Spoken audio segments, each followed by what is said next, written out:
Now let us describe this volume control in terms of the assist control mode.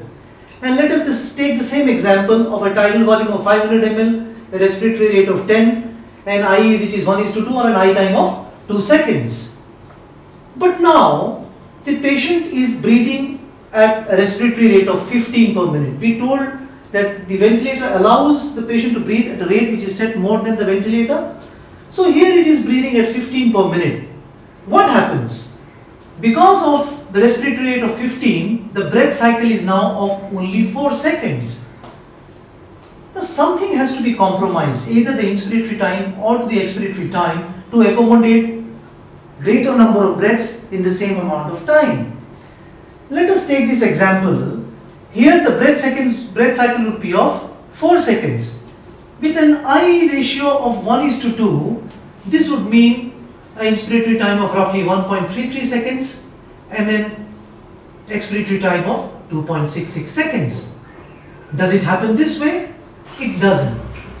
What happens is that the breath starts, and irrespective of what had started the breath, the I time will always remain fixed.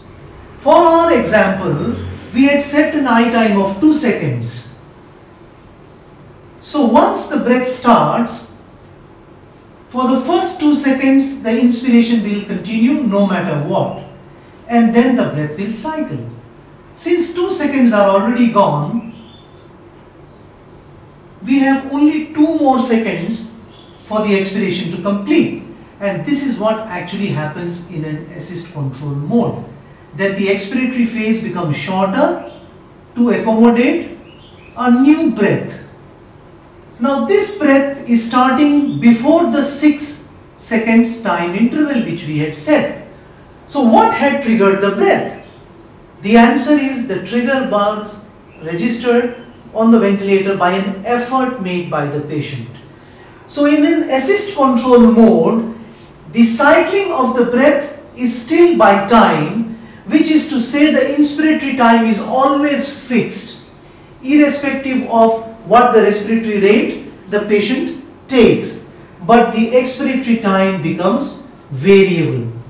So in all modern ventilators, we cannot set the expiratory time.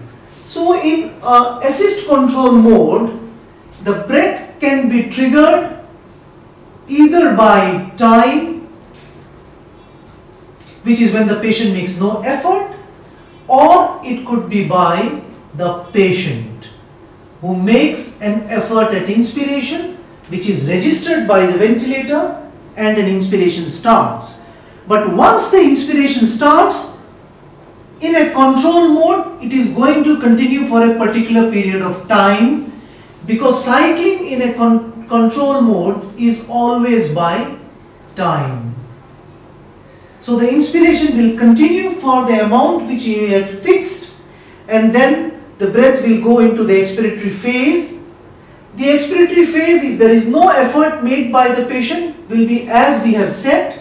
But if the patient makes an effort during the expiratory phase, a new breath will begin.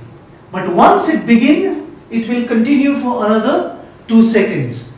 So what changes is the start of the breath, which can be either time or it could be patient governed, but the cycling of breath in a control mode is always by time. With this, we need to now understand how a patient triggers a breath. A time triggered breath is very easy to understand, that a particular amount of time has gone and the breath is going to start. But how is it that the ventilator registers an effort made by the patient and starts a breath?